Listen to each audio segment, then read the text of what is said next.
Manipur gi irang asina maram oiraga lanjinariba shingi phangpham thokpa hak pumnamak matam chana phanghanaba state government ta recommendation tharagani haina Manipur Human Rights Commission gi member Kangjam Khagendrana phongdorakle. Wafam asing Manipur da han boina DC Bisnupur gi conference hall da pangthokpa camp sitting cum stakeholder consultation meeting ga mari leinana mahakna paumi singda phongdokhibani.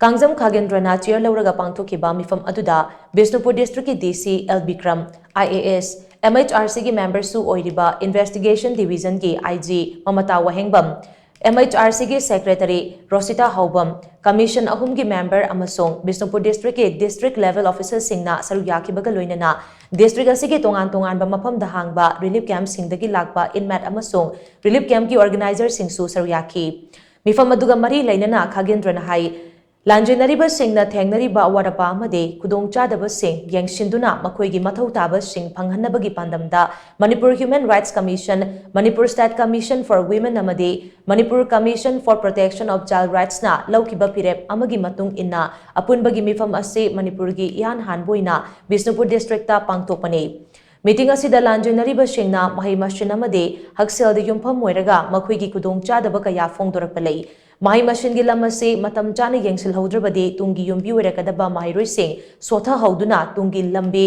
manglakpa yabagi akiba IDP singda lei IDP singna thengnariba waba amade khudongchadaba sing ase commission ahum asina khanglaba matung makoi ki mathau taba pumnamak mapung phana phanghanaba lengakta recommendation thagani loinana IDP mahiroi singgi mahi machine gi special package amma pinabasu commission na khanaraba matung recommendation thagani ngasi pangthokliba consultation meeting ase soidana mahi yangani haibagi thajaba lei haina Khagendrana makha taki IDP the level of Bisnupur district inmate maps the Khangrai Bahas machine government ki peshale te boy ta kasu tobi apaga mengi site ki basic man di fulfill tobi habi ki pressure ma koi IDP the level man ki behalf ta commission jingina maroi na koi Manipur Human Rights Commission na machinga koi government na ki pressure thamge na koi chapsana koi wadu ki PF log la sai ki angang su da lai machine wa na tambe apote lai machine sulu piu plus study material lai to be the like the boy kolom pencil chamri na madu muso koi package ma ki IDP the level man ki law thu piu habi ki recommendation nama thaje be koi commission sing khanare ado government hairi barbi koi commission na yapanna koi ne participating is kai na kanda maroina angang education plus health ka education ka si sugi ta ge koi kai ba ai tung da ka do kai ba awa ba la ka do le na angang du phadin like to modu di magi ai maiul phin ja khitoi adu adu mo basic me am do government gi pana na te ti san cha gi hardship beta ka su masi basic amane ne khalaga to bidab yadi haibi ka ru di koi commission jingna government madu direction PC na koi kan khanai soi chu to ngani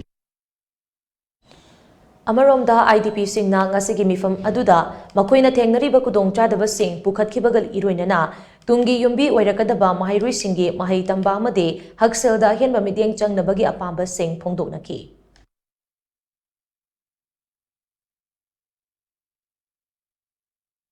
Manipur government da laiba January tang kuthang ki manunda aikong IDP singi student bi oba package ama la pio haina ikoina request tawjabane jede ikoina hajaba se sunudagi aigi punsi se loi khabani na aigi isa isu siti mani makha tamna direct tamna yo maramdi ai loi ko tar su aigi isa isu duni aigi future oi gadabani na lipiam da layamni na lipiam da layamni masaki building man de esi manunda le gomi bu na bara khadala le ko pidi kamai ka mone sina sai sana ubilo cik pergi paracetamol le bagi lupa tara cik kita jawab terus na tapi mati keluar bangga ya pak bisa pergi sedikit oleh dia koi isi salah so cakap susah pergi ni IDP se koi na pak dari sing tera manga emili lising manga manga undraga mari approximately koi na pak asi se maximum di bisa pergi sedikit lagi na dengan pergi sarung kemsu mati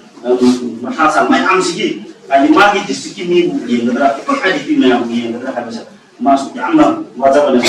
behalf of IDP Tujan Bikram Bumi. Mungkin itu nama bukan yang terkecil.